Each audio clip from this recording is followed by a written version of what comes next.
ulit. Hindi sa masali. Utang na loob kami.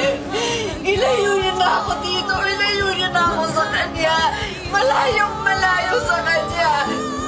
Kasi hindi ka na